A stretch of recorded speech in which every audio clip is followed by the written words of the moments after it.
My stepfather died when I was little, and my relatives kicked me out of the house, telling me to work for the inheritance and take care of my sick grandmother, but I refused. Hi Reddit, it's me, Daniel, and if you'd told me a year ago that my own parents would sell me out, that I'd end up in a nightmare beyond imagination, and that the woman I loved would betray me, I would have laughed in your face. But life doesn't ask if you're ready for the worst, it just drops it on you like a ton of bricks. I used to believe my life was normal. Maybe even good. I had a steady job as an architect in Maplewood, a city where nothing exciting ever happened. I had friends, hobbies, and most importantly, I had Bella. Bella wasn't just my girlfriend, she was my whole world. We met in the most ordinary way possible at a bookstore where we both reached for the same novel. She had this playful smile, the kind that made you forget what you were saying mid-sentence. One coffee date turned into 3, then into long nights talking about dreams, fears, and what we wanted out of life. Within months, we were inseparable. But love isn't always enough. At least, not when your family believes they own your future. My parents, Victoria and Samuel Callahan, were old money. The kind of people who cared about legacy, about connections, about maintaining the Callahan name. They ran a chain of high-end resorts, making deals with politicians and celebrities while acting like they were royalty. To them, life was about control, who you married, where you worked, and what kind of image you projected. So when I told them I was going to marry Bella, they didn't celebrate. They planned my destruction. Bella came from a middle-class background, raised by a single mother who worked as a nurse. She had no family fortune, no business empire behind her name. To my parents, she was unacceptable. At first, they tried to manipulate me. She's not the right fit, my mother had said, voice dripping with condescension. Marriage isn't just about love, Daniel. It's about status, power. You need someone who elevates you, not someone who holds you back. She's not one of us, my father added, as if that explained everything. I argued. I yelled. I told them they were being ridiculous. And when they realized they couldn't control me with words, they found another way. The day before our wedding, I was supposed to meet Bella at a dress fitting, but I never made it. One moment, I was walking through the parking garage of my office building, checking my phone, and the next, I felt a sharp pain in my side. Before I could react, a cloth was pressed over my face. The world blurred, then faded to black. When I woke up, I wasn't in Maplewood anymore. I was in hell. The first thing I felt when I woke up was pain. A throbbing, merciless ache in my head as if I'd been hit by a truck. My mouth was dry, my wrists sore. When I tried to move, I realized why. I was tied to a chair. The room around me was dimly lit, concrete walls bare except for a rusted metal door. A faint smell of damp earth mixed with something metallic lingered in the air. My heart pounded against my ribs as I struggled against the restraints. Panic set in. Where the hell was I? Memories started piecing themselves together, the parking garage, the sudden attack. Had I been robbed? No, this wasn't a random crime. This was something calculated. Then the door creaked open. A man stepped inside. He was tall, broad-shouldered, wearing a suit that looked too expensive for a place this rundown. His face was expressionless, cold. Behind him, 2 other men lingered in the doorway, their arms crossed, watching. You're awake, the suited man said. His voice was smooth, controlled. Like he wasn't just used to giving orders, he was used to being obeyed. Where am I? My voice was hoarse, my throat raw. The man ignored my question. Instead, he pulled up a chair and sat down across from me, resting one ankle on his knee like we were having a casual conversation. Daniel Callahan, he said, almost amused. Your father speaks highly of you. Says you're stubborn. That you always had a problem knowing your place. A sick feeling twisted in my gut. My place? I repeated, my voice thick with disbelief. The man leaned forward slightly, resting his elbows on his knees. He gave you every advantage. A life most people would kill for. And yet, instead of following his lead, you decide to marry some girl he doesn't approve of. Risking the Callahan name. Your family's legacy. My blood turned to ice. This wasn't random. This wasn't some sick joke. My parents had done this. They had arranged for me to be taken. Something inside me snapped. Anger surged through me, cutting through the fear. I pulled against the ropes, my muscles straining. You think you can keep me here? I snarled. You think I won't get out? You think I won't make you pay for this? The man just smiled, shaking his head. See, that's exactly what I was told you'd say. But let me make something clear, Daniel. He stood up, buttoning his suit jacket. Your old life? It's over. The sooner you accept that, the easier this will be.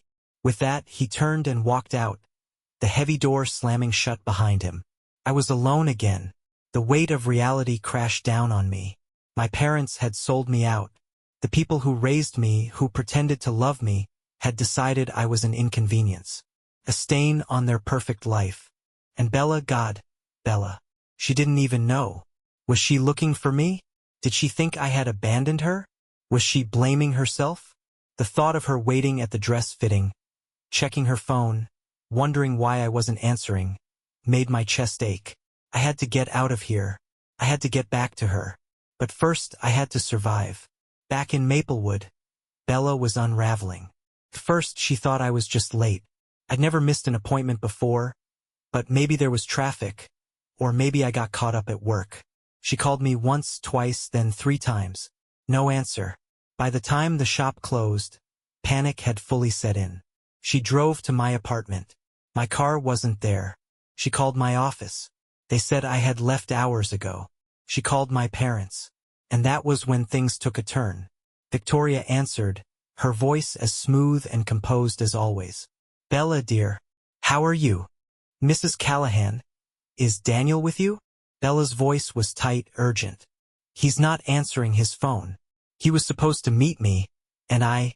Oh, Bella? Victoria sighed, as if she were speaking to a child who didn't understand how the world worked. Daniel left. Bella froze. What? He realized this marriage wasn't right. He told us this morning. He's gone, Bella. Moved on. The words slammed into Bella like a physical blow. No, her voice cracked. No, he wouldn't do that. Not like this. Victoria tooted. I know this is difficult for you, but I suggest you respect his decision. You'll find someone else. Someone more suited for you. Bella barely heard the last words. Her hands were shaking. This wasn't right. This wasn't Daniel. Something was wrong. And she was going to find out what. Meanwhile, I was thrown into a nightmare. I wasn't being held in some dark basement. I was transported to a remote farm, miles away from civilization, where other prisoners worked under the scorching sun. Every day was the same: brutal labor, stale food, constant surveillance. And the worst part? I wasn't the only one. There were others. Men, women, people who had been lured, taken, or tricked into coming here, only to realize too late that they were never leaving. We were workers, prisoners, slaves. The first few days I fought, refused to work, refused to cooperate, until they made an example of me. The beating left me barely able to walk. My ribs felt like they had cracked, and every breath was a struggle. But I didn't break. Couldn't. Because there was one thing keeping me alive. Bella. I didn't care how long it took, how impossible it seemed. I was getting out. And when I did, my parents would pay. Days blurred into each other, stretched long under the punishing sun. My body was sore, bruised, and exhausted, but I refused to let myself break. The farm was vast, filled with endless rows of crops and watched over by armed guards who never spoke unless it was to bark orders or threaten someone who moved too slowly.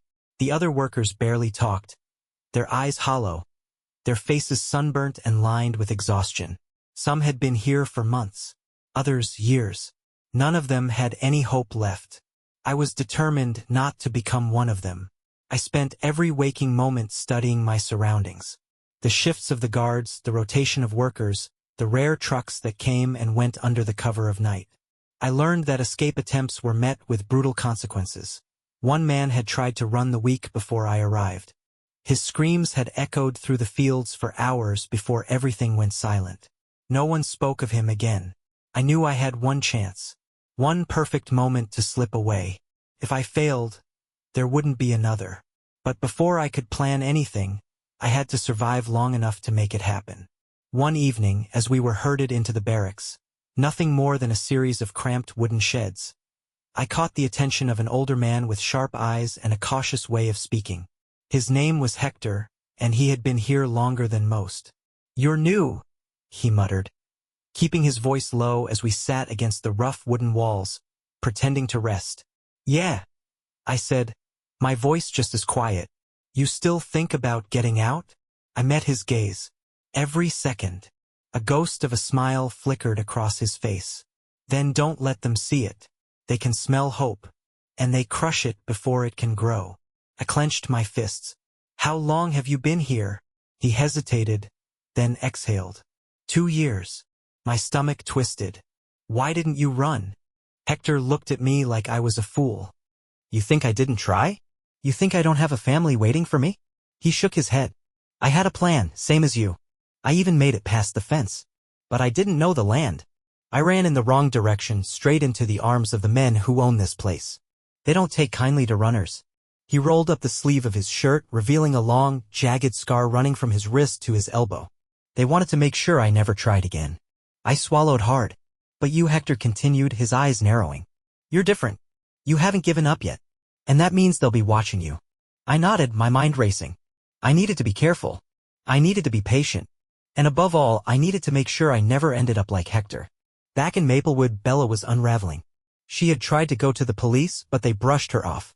Adults disappear all the time, they told her. Maybe he just got cold feet. No one wanted to listen to a fiancé who refused to believe her groom had abandoned her. But Bella knew better. She started asking questions. She went to my office, looking through the security footage from the parking garage, only to find that the recordings from that day had mysteriously been erased. She went to my apartment, searching for anything that might explain where I had gone, but nothing was out of place. It was as if I had simply vanished into thin air. And then she went to my parents again. This time she wasn't polite. She stormed into their estate, pushing past the staff, her hands trembling with rage. Victoria Callahan met her in the grand foyer, dressed in a pristine white blouse, holding a glass of red wine like she didn't have a care in the world. Bella, this is highly inappropriate. Bella's voice was sharp, unwavering. Where's he? Victoria sighed as if she were growing tired of the conversation. I already told you he left. I understand this is difficult for you, but you need to move on. Bella took a step closer, her heart hammering against her ribs. No.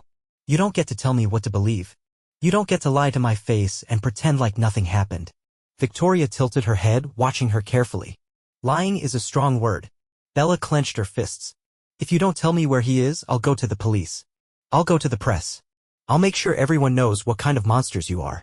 For the first time, Victoria's expression flickered just for a second. Then she smiled. Oh, Bella, she said, swirling the wine in her glass. You don't understand, do you? The police won't help you. The press won't help you. No one will help you. Because you don't matter. You never did. Bella felt like she had been slapped. Victoria took a slow sip of her wine, her eyes gleaming. But if you want to keep digging, by all means, go ahead. Just be careful. You might not like what you find. Bella's breath came in short, furious bursts. She had never hated anyone more in her life. But she wasn't afraid. If Victoria thought she could scare her into giving up, she was wrong. She wasn't going to stop until she found me. Back at the farm, I was slowly forming a plan. Hector had warned me that running blind would get me killed, so I started gathering information. I listened carefully when the guards talked. I paid attention to the trucks that came and went. And after 2 weeks, I had my answer. Every few days, just before dawn, a supply truck arrived, bringing food, tools, and medical supplies. The guards always checked it when it arrived, but they never checked it when it left. That was going to be my way out. The night before the next shipment, I found Hector. I'm leaving tomorrow, I told him, keeping my voice low. He gave me a long, measured look. Then he nodded. Don't get caught. The next morning, as the truck was being loaded, I made my move. I slipped away from the fields, keeping low, my heartbeat hammering against my ribs. The back of the truck was filled with crates and sacks of grain. Without hesitation, I climbed inside, burying myself beneath the cargo, barely able to breathe. Minutes later, the truck roared to life. I felt every bump in the road, every sharp turn. My muscles ached from staying still, but I didn't dare move. After what felt like an eternity, the truck slowed. Then it stopped. The engine turned off. I held my breath. A door slammed. Footsteps approached. And then, the worst sound imaginable, the latch on the truck's cargo door clicking open. I was about to be caught. The cargo doors creaked as they swung open. My heart pounded so hard I thought they might hear it. I stayed perfectly still, pressed between sacks of grain, barely breathing. A flashlight beam swept over the crates, slow and deliberate.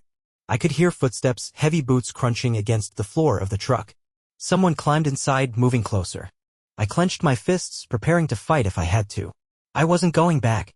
I'd rather die than let them drag me back to that hellhole. The boots stopped inches from where I was hidden. I could see the shadow shifting as the man leaned down. Then, all clear, a voice called out. The beam of light disappeared. The footsteps retreated. The truck doors slammed shut. I exhaled shakily, still not daring to move.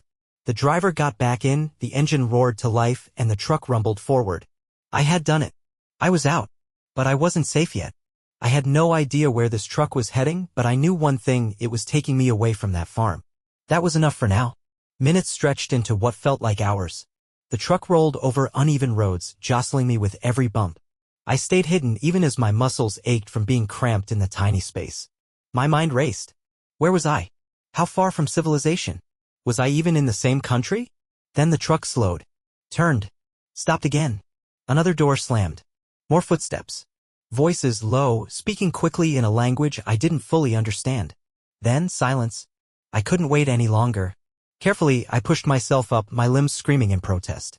I reached for the edge of the truck, my fingers curling around the side of a crate.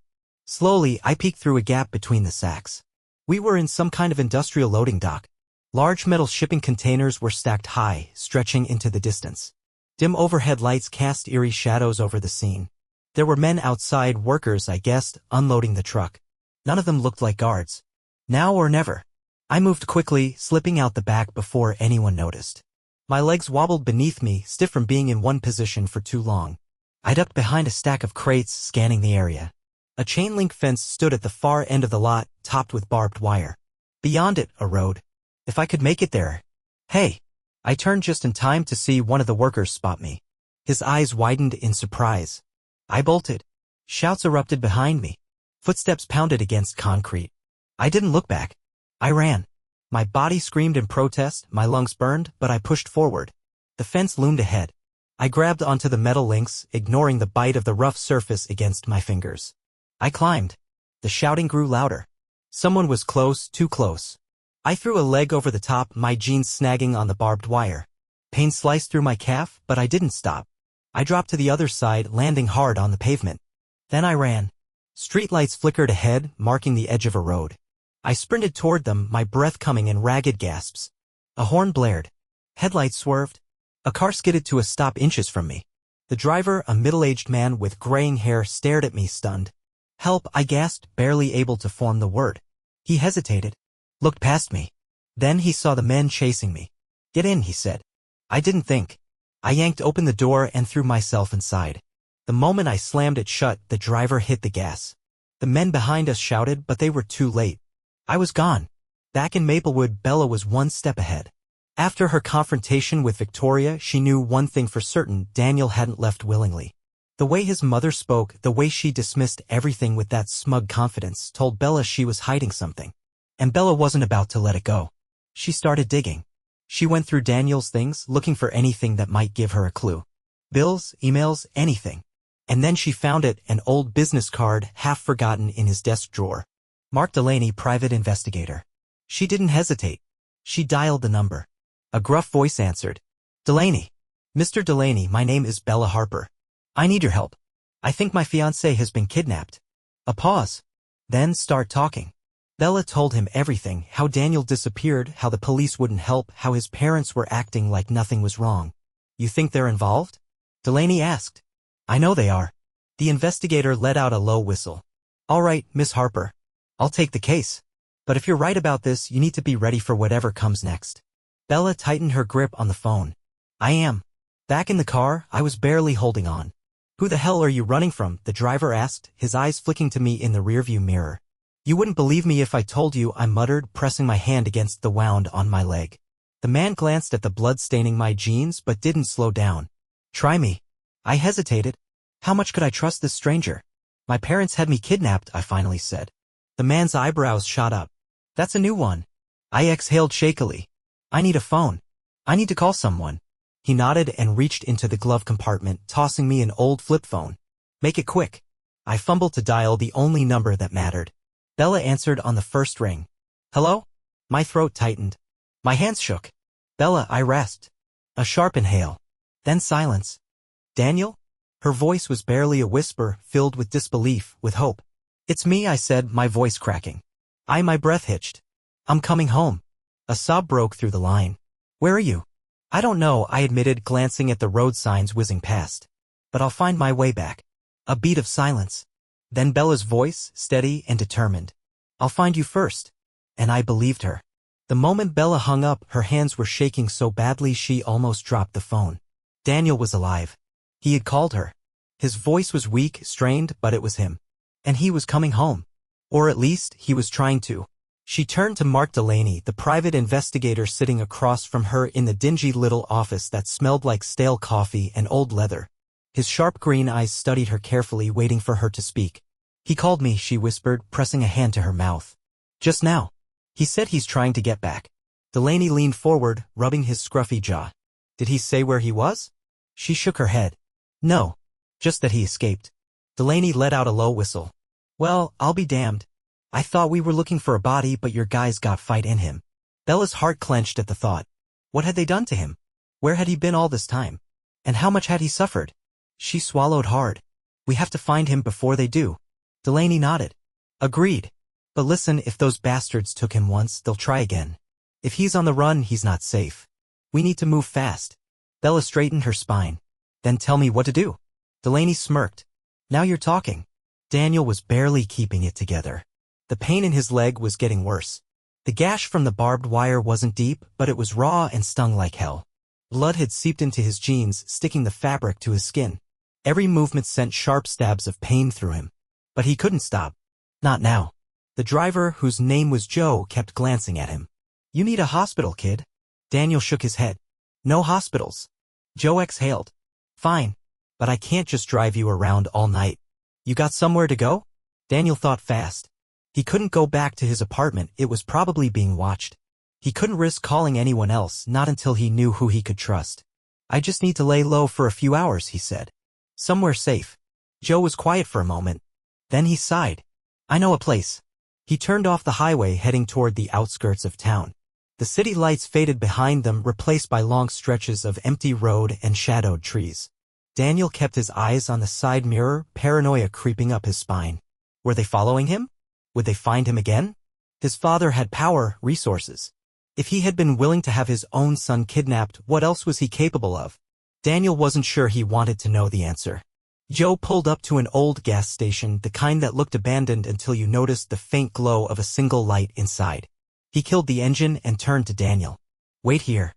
Daniel watched as Joe got out and disappeared into the building. Seconds felt like hours. His hands curled into fists, his body tense. If this was a setup, he was done for. He was too weak to fight, too exhausted to run again.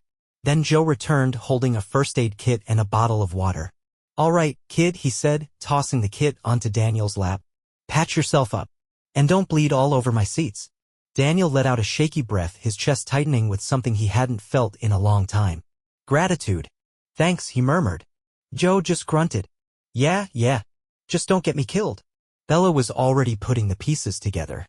She sat in Delaney's office, watching him pin photos to a corkboard, pictures of Daniel, of his parents, of the men who worked for them. He had even managed to find an aerial shot of the farm Daniel had likely been held at. "You said he called from a stranger's phone?" Delaney asked. Bella nodded. "Yeah, some guy picked him up on the road." Delaney's lips twitched. "Good. That means he's got an ally." He tapped the map. "Now, if he was in one of the farms we suspect, he's gotta be heading west. If his old man's got people looking for him, they'll check all the major roads first." Bella leaned in. "So we need to think like Daniel. Where would he go?" Delaney smirked. "Now you're getting it." Bella exhaled, closing her eyes for a second. If she were Daniel, wounded, exhausted, hunted, where would she go? And then it hit her. She opened her eyes. "Our cabin." Delaney raised an eyebrow. "Cabin?" Bella's pulse quickened. "We have a cabin out by the lake. It's remote, barely anyone knows about it. If he can make it there, he'll be safe." Delaney nodded. "Then we get there first." He grabbed his keys. "Let's move." Daniel was running out of time. After patching himself up as best as he could, he convinced Joe to drop him off near the edge of town. He had to keep moving. The night air was cold, his breath fogging in front of him as he limped through empty streets. Every shadow felt like a threat. Every car that passed made his pulse spike. But he wasn't going to stop. His father had underestimated him. He wasn't some pawn to be moved around. He wasn't going to disappear quietly. He was going to make them pay. And he was going to get home. As he reached the edge of the woods, the familiar scent of pine and damp earth filled his lungs. The cabin wasn't far now. Just a few more miles. He kept moving, forcing his aching body forward. He didn't know that Bella was already on her way. Or that someone else was too. They weren't the only ones looking for him. Daniel moved through the dense forest with slow, careful steps, his breath ragged from exhaustion. Every muscle in his body screamed in protest, but he couldn't afford to stop. The farther he got from the road, the safer he felt. The cabin wasn't far now. Just a little more. The trees stretched high above him, their skeletal branches swaying in the cold night breeze. The faint crunch of his boots against damp leaves was the only sound around him. For the first time since his escape, he felt like he had control, however small, over his own fate. But that feeling didn't last long. A sound, a snap of a twig, distant but deliberate, made him freeze. His heart slammed against his ribs. Someone was out there. He slowly turned his head, scanning the darkness. The wind rustled through the trees, but beneath it he swore he heard footsteps. Soft, calculated. Not an animal. Someone was following him. His pulse spiked. He forced himself to move again, faster now, pushing past branches, his injured leg protesting with every step. He couldn't lead them to the cabin. If they found it, they'd find Bella. Then he heard it, low voices, murmuring just far enough away that he couldn't make out the words. They were close. Too close. He wasn't alone. Back in Maplewood, Bella gripped the edge of her seat as Delaney sped down the empty highway, headlights slicing through the dark. Her heart was hammering, a mix of adrenaline and terror making it impossible to stay still. How much farther? She asked, her voice tight. Delaney glanced at her, his hands steady on the wheel. Another 20 minutes. Maybe less if you stop distracting me. Bella exhaled sharply, tapping her foot against the floorboard. Every second felt like a lifetime. Daniel was out there, running, hiding, bleeding, and she wasn't there to help him. She clenched her fists. If anything happened to him, she would never forgive herself. Delaney must have noticed the tension in her face because his voice softened. He's a tough bastard, your guy. Not many people get out of situations like his. If he made it this far, he's not going down easy. Bella nodded, swallowing the lump in her throat. She wasn't worried about Daniel giving up. She was worried about who else might be looking for him. They had barely left the city when she noticed it. The headlights. A single car, keeping its distance but never falling too far behind. Her stomach twisted. Delaney. I see it, he murmured, his grip tightening on the wheel. Bella's pulse pounded. Are they following us? Delaney sighed. What do you think? Her breath hitched. What do we do? Delaney's expression hardened. We don't lead them to Daniel. We lose them first. Daniel moved quickly, keeping low as he weaved through the trees. He needed to throw them off to make them believe he had gone in a different direction. Then he spotted it. A fallen log, half hollow, surrounded by thick underbrush. Without hesitating, he threw himself down, crawling inside just as the footsteps grew louder. He pressed his back against the damp wood, forcing himself to stay still despite the ache in his ribs. His breath came in slow, shallow bursts. The voices were closer now. Are you sure he went this way? Tracks say so. He's limping. Won't get far. Daniel clenched his jaw, fighting the urge to move. A beam of light passed over the log, too quick to catch him. Boss wants him alive, one of them muttered. The other snorted. After what he pulled. Wouldn't bet on it. Their voices faded as they moved deeper into the woods. Daniel didn't move. Not yet. He waited until the crunch of their footsteps disappeared entirely before slowly crawling out of the log. His whole body was shaking, but he ignored it. He had no time for fear. He needed to get to the cabin before they realized they were searching in the wrong direction. He forced himself forward, one step at a time. Bella's grip on the door handle tightened as Delaney took a sharp turn, the tires screeching against the pavement. The car behind them sped up, trying to close the distance. Hold on, Delaney muttered. Bella barely had time to brace before he swerved again, cutting off the road and onto a dirt path, kicking up dust behind them. The car behind hesitated, then followed. Bella's heart pounded. They're not giving up. Delaney's jaw tightened. Yeah, I noticed. Then, up ahead, a side road. Barely visible in the dark. Delaney didn't hesitate. He jerked the wheel hard, veering onto the hidden path.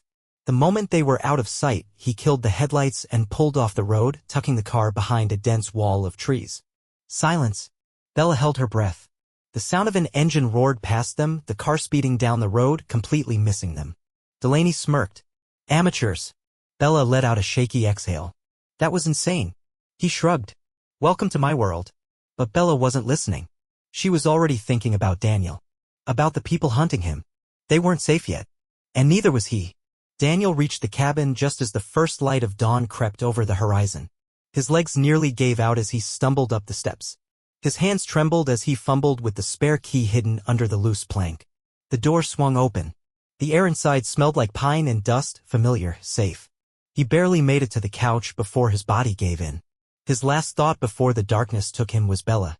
Was she safe? Was she looking for him? Then exhaustion won and everything faded. Bella and Delaney arrived at the cabin 20 minutes later. And they weren't alone. Bella's pulse pounded as Delaney pulled the car to a stop at the edge of the trees. The cabin stood in the early morning light, its wooden frame bathed in golden hues, looking exactly as she remembered, quiet, untouched, safe. But something was wrong. The door was open. A chill ran down her spine. She barely heard Delaney's warning as she threw open the car door and ran, her boots crunching against the gravel. She reached the porch, her breath coming in short gasps, and hesitated for only a second before pushing inside. And then she saw him. Daniel lay slumped on the couch, barely conscious. His clothes were torn, dried blood stained his jeans, and his face was pale, his body unnaturally still. But he was alive. Daniel. Her voice cracked as she rushed to him, dropping to her knees beside the couch. His eyelids fluttered at the sound of her voice, and a weak, dazed smile crossed his face. Bella. Tears burned in her eyes. I'm here, she whispered, brushing damp hair from his forehead. You're safe now. Delaney stepped inside, gun drawn, eyes sweeping the room for threats. After a tense moment, he nodded. No one else here. But we can't stay long. If we found him, they will too. Bella swallowed hard. He's in no condition to run. Daniel let out a weak chuckle. I can hear you, you know? His voice was hoarse, but the sarcasm was unmistakable. Bella let out a breathy laugh, half relief, half disbelief. You idiot. Delaney sighed, rubbing the back of his neck. We need a plan. Fast. Outside, the woods were quiet. Too quiet. Then Delaney stiffened, his instincts kicking in. He moved toward the window, peering out. His shoulders went rigid. Bella, he said, his voice low. We have company. Bella's stomach dropped. A black SUV was parked at the edge of the clearing. The people who had been chasing Daniel had found them. Daniel struggled to sit up, gritting his teeth against the pain. Bella grabbed his arm, trying to steady him. You're not in any shape to fight. I don't have a choice, he muttered, wincing. Delaney checked his gun. We can't outgun them. We need to be smart. Bella's mind raced. There's a back entrance. If we move fast, we can out. A voice called out from outside. Daniel Callahan? We know you're in there. Bella's breath caught in her throat. The voice belonged to Daniel's father. Daniel froze, his jaw clenched so tight it looked painful. He stared at the door, his eyes dark with rage. Delaney swore under his breath. I don't like this. Bella turned to Daniel, gripping his hand. Don't listen to him. He doesn't control you. Outside, Samuel Callahan continued. You're making a mistake, son. Come out now and we'll make this easy. You don't have to do this. Daniel exhaled sharply, his hands trembling. He thinks he can still manipulate me. Bella's grip tightened. Then let's prove him wrong. A tense silence filled the air. Then Delaney smirked. I hope you two like surprises. Bella frowned. What? Delaney reached into his jacket and pulled out a small device. I may have called in a favor. Bella's eyes widened. What did you do? Before Delaney could answer, the distant sound of sirens filled the air. Samuel Callahan's voice turned sharp. What the hell, eh? Then chaos erupted. Police cars tore through the trees, surrounding the SUV. Officers spilled out, weapons drawn, barking orders. Hands in the air. The men who had come for Daniel hesitated for only a second before scrambling to escape. Samuel Callahan stood frozen, his carefully crafted arrogance slipping as the realization hit him he had lost. Daniel let out a shuddering breath. His father had tried to bury him, erase him, control him. But Daniel wasn't going to disappear. Not anymore. Bella turned to Delaney, stunned. You. Delaney grinned. Like I said, I called in a favor. For the first time in a long time, Daniel felt something close to relief. He wasn't running anymore. He was finally free. The scene outside the cabin was chaos. Red and blue lights flickered against the trees, sirens cutting through the early morning quiet. Officers shouted orders as armed men, Daniel's father's men, were forced onto their knees, their hands behind their heads. Samuel Callahan stood in the middle of it all, his face pale with rage. You have no idea what you're doing, he spat at the officers. Do you know who I am? One of the cops, a grizzled man with a tired expression, barely looked at him. Yeah, we do. That's why we're arresting you. Daniel forced himself to his feet, every part of his body protesting. Bella was immediately at his side. her arm wrapping around him to steady him. He leaned into her, not just for support, but for the simple comfort of her touch. Samuel's eyes locked onto him.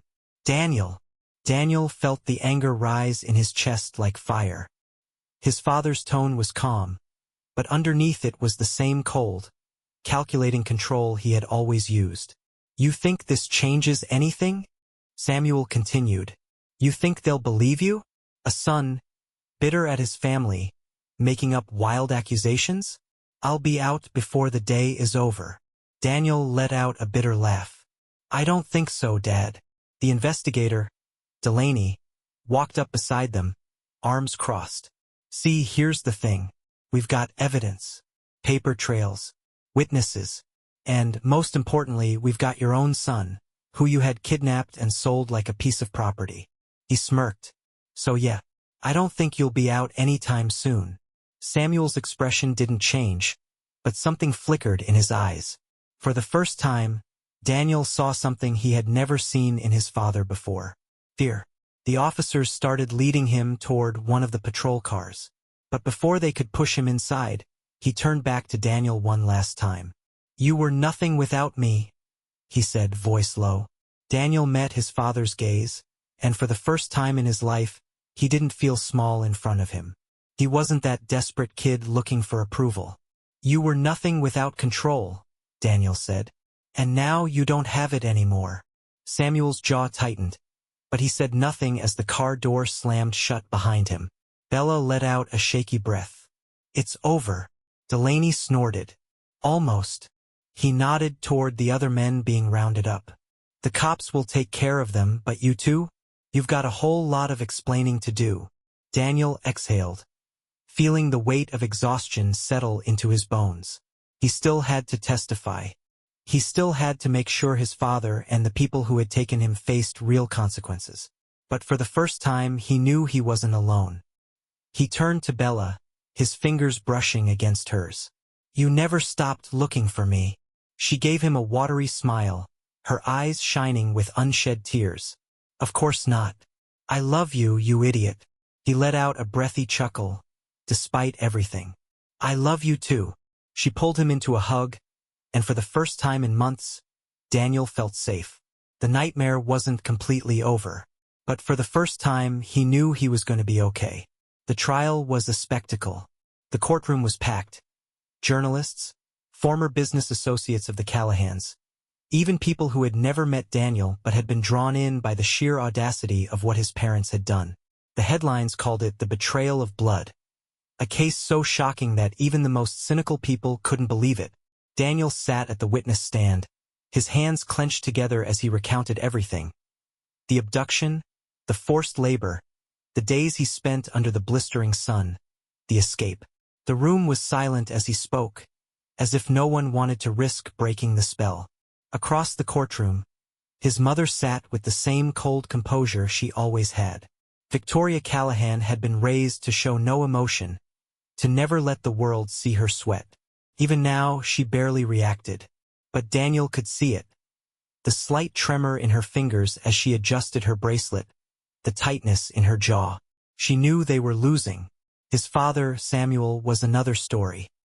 He sat stone-faced, unmoving, but his eyes burned with something furious. This wasn't the look of a man who regretted what he'd done. This was the look of a man who hated that he had been caught. The prosecution tore through every defense his parents tried to put up. Bank records linking Samuel to the traffickers. Witness testimonies from other victims, confirming that Daniel hadn't been the only one taken. And finally, an incriminating phone call. A conversation between Samuel and one of the men who had kidnapped Daniel, where his father had coldly, emotionlessly approved the arrangement. When the jury delivered the verdict, there was no hesitation. Guilty. Samuel Callahan was sentenced to life in prison, no possibility of parole. Victoria Callahan received 25 years for her role in orchestrating the cover-up. Daniel watched as they were led away in handcuffs, their carefully curated lives crumbling to dust. And for the first time in his life, he felt free. Bella was waiting for him outside the courthouse. The moment he stepped out, she threw her arms around him, holding him so tightly it almost hurt. "It's over," she whispered. Daniel let out a breath he hadn't even realized he'd been holding. He wrapped his arms around her, burying his face in her hair. "Yeah," he murmured. "It is." Delaney leaned against a nearby car, watching them with an amused smirk. "So, what now, Callahan?" Daniel pulled back, glancing at Bella. She smiled at him, eyes filled with something warm, something certain. He didn't have to think about it. "Now," he said, lacing his fingers with hers, "we start over." 1 year later, Daniel stood on the shore of Lake Everwood, watching the sun dip below the horizon, painting the sky in fiery streaks of orange and gold. The water was calm, reflecting the colors like liquid fire. It was quiet here, peaceful, nothing like the chaos of the past year. Bella stepped beside him, slipping her hand into his. "You're thinking too hard again," she teased, nudging him gently. Daniel let out a small laugh. "Old habit." She smiled, resting her head on his shoulder. "It's over, Daniel. We won." And she was right. After the trial, after the headlines had faded and the cameras had moved on, Daniel had done what he never thought possible. He walked away from the Callahan name. He didn't want the fortune, didn't want the legacy of corruption and control. He and Bella had packed their bags and left Maplewood behind, settling in a quiet town where no one knew them, where no one cared about the Callahan scandal. He got a job as an architect again, designing homes instead of being trapped in one built on lies. Bella had started her own small business, something she had always dreamed of. Their life was simple, unglamorous, but real. And for the first time, Daniel was truly happy. Delaney still checked in every now and then, grumbling about how boring life was without high-stakes chases and conspiracy-level betrayals. But deep down, Daniel knew the investigator was glad things had turned out the way they did. There were still scars, both physical and emotional. Some nights, Daniel woke up gasping for air, the phantom pain of captivity gripping his chest. Some days, he found himself looking over his shoulder, expecting to see one of his father's men lurking in the shadows. But Bella was always there, grounding him, reminding him that he was free. He turned to her now, brushing a strand of hair behind her ear. "Marry me," he said suddenly, the words slipping out before he could second-guess them. Bella blinked, startled. "What?" He exhaled, shaking his head with a small laugh. "I don't have a ring, I don't have a plan, but I don't want to wait anymore. I love you, Bella. I want to start the rest of my life with you." Her lips parted in surprise, but then her face broke into the brightest, most beautiful smile he had ever seen. "You idiot," she whispered, cupping his face. "Of course, I'll marry you." Daniel let out a breath of relief before she pulled him into a deep, lingering kiss. The past was behind them. The pain, the betrayal, the ghosts of what had been, it no longer controlled them. This was their fresh start.